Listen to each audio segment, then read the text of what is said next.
Dia mau memakai jasa saya ya bayar, ketemu saya ya bayar. Saya kan artis terkenal, bukan artis kurang terkenal kayak skuter. Namanya pingsan, ngapain namanya pingsan? Nah anaknya yang ngelakuin hal yang enggak, emaknya pingsan. Harusnya yang pingsan tuh gue.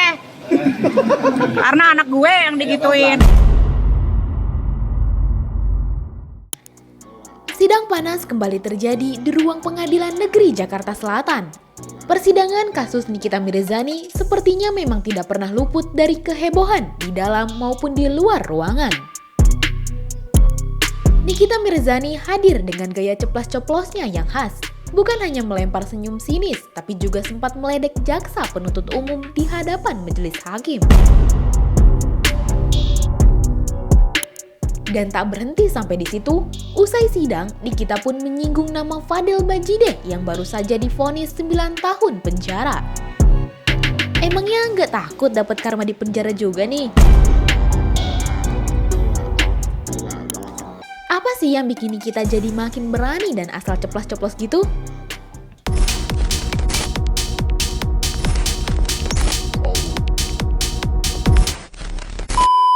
Pada 2 Oktober 2025, sidang terbaru Nikita Mirzani kembali digelar.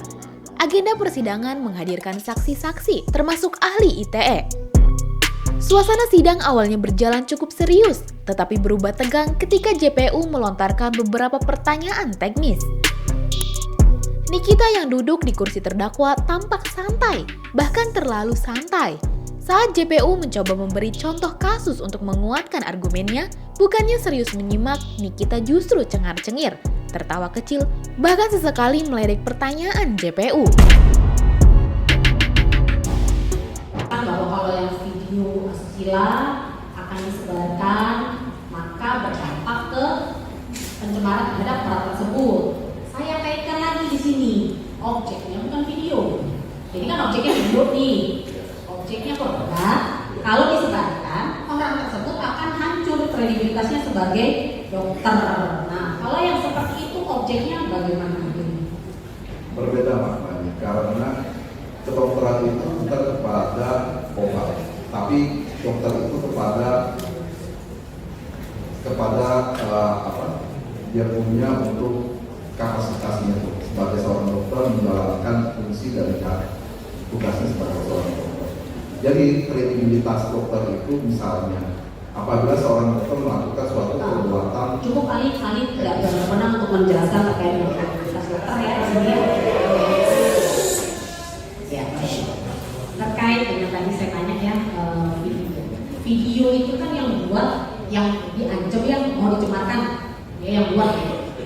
Kalau kamu nggak nurut ini nggak ngasih uang, video yang kamu buat ini, video asusila ini akan saya sebarkan, speak up saya gitu ya.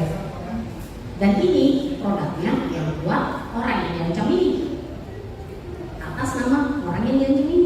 Kalau kamu gak ngasih uang, padahal berarti sudah tidak ada kaitannya lagi. Kalau kamu gak ngasih uang, saya speak up nih, saya kan jelek-jelekan kamu terkait dengan hal-hal yang terkait dengan produk ini, sehingga kredibilitasnya sebagai dokter akan hancur. Bagaimana? Yang mulia, untuk lazimnya pencemaran dan membuka rahasia itu bukan dari pihak yang mengancam yang membuka, karena pencemaran atau membuka rahasia itu adalah suatu keadaan yang ada dan melekat pada si korban. Namun keadaan tersebut sifatnya masih rahasia, bukan sesuatu yang dibuat yang baru. Misalnya A dan B, lalu B membuat taruhlah suatu video gitu ya tentang A. Nah ini tidak ada rahasianya dan tidak ada juga pencemarannya. Pencemaran yang dimaksud adalah apabila A melakukan suatu kesalahan, taruhlah tadi saya menggunakan contoh lagi perselingkuhan misalnya.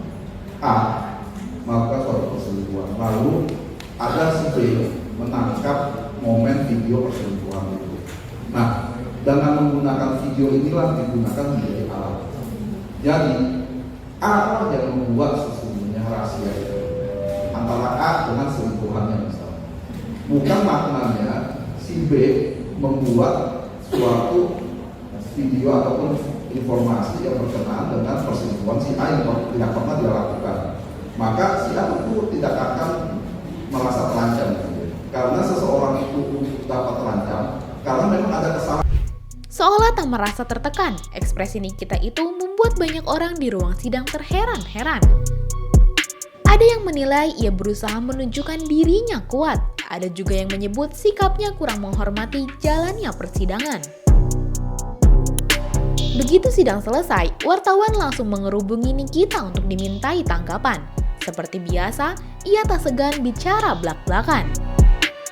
Dengan nada percaya diri, Nikita menegaskan bahwa kasusnya ini tidak ada unsur pidana.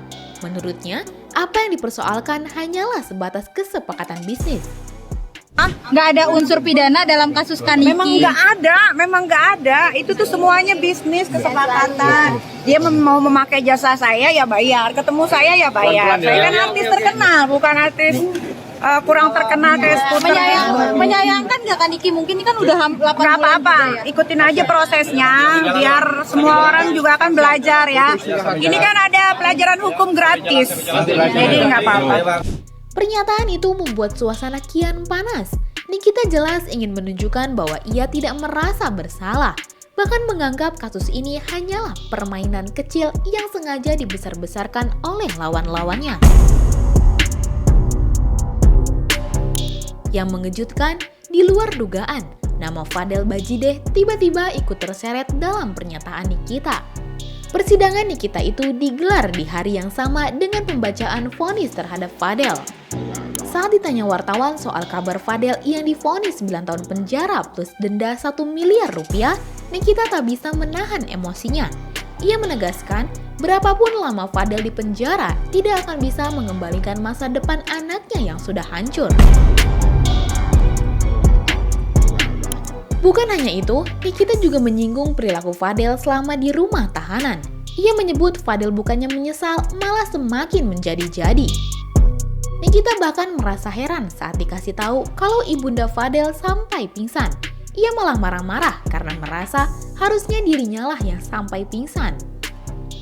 Tahun, mau 9 tahun, 12 tahun, 20 tahun tidak bisa mengembalikan lagi masa depan anak saya yang satu sematawayang, Laura Mezani.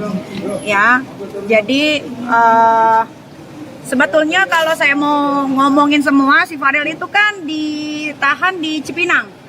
Nah, kebetulan ada Mail juga di Cipinang kan. Jadi apa yang dibicarakan si Kang Semir Fadel ini membuat saya cukup sakit hati ya, karena saya pikir dia sudah tidak mau melakukan kesalahan lagi gitu, malah dia di Cipinang itu dia omongin semua apa yang sudah dia lakukan kepada anak saya, semua dibongkar sama dia gitu kan, dan itu dia dikasih tahu sama orang-orang yang ada di Cipinang. Sebagian netizen mendukung Nikita, menganggap wajar jika seorang ibu meluapkan kemarahan karena masa depan anaknya dipertaruhkan. Mereka menilai Nikita berhak bicara sekeras itu. Namun, ada juga yang mengkritik.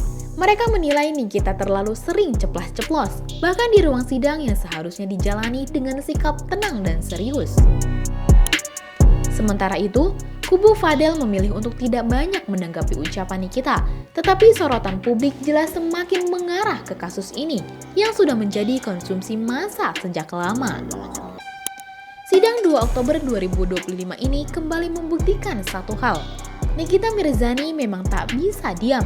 Ia selalu punya cara untuk mencuri perhatian, entah dengan komentar pedas, senyuman sinis, atau bahkan ledekan ke JPU. Pertanyaannya sekarang, akankah gaya ceplas-ceplos Nikita ini justru menguntungkannya? Atau malah memperburuk posisinya di mata hukum? Dan apakah komentar panasnya soal Fadel akan memicu konflik baru di luar persidangan? Hanya waktu yang bisa menjawab. Tapi yang pasti, sidang demi sidang, Nikita selalu meninggalkan cerita panas yang tak ada habisnya. Sidang yang penuh drama, pernyataan yang penuh kontroversi, dan emosi yang tak pernah bisa ditebak, itulah yang terus-menerus ditunjukkan oleh sosok Nikita. Bagaimana menurut kamu? Apakah Nikita benar-benar hanya korban kesepakatan bisnis? Atau justru gaya ceplas-ceplosnya yang akan menyeretnya lebih jauh? Coba tulis pendapat kamu di kolom komentar ya. Jangan lupa subscribe, like, dan share video ini supaya makin banyak yang tahu sisi lain dari berita yang viral. Sampai jumpa di Kupas Tuntas berita hiburan selanjutnya bersama Igini.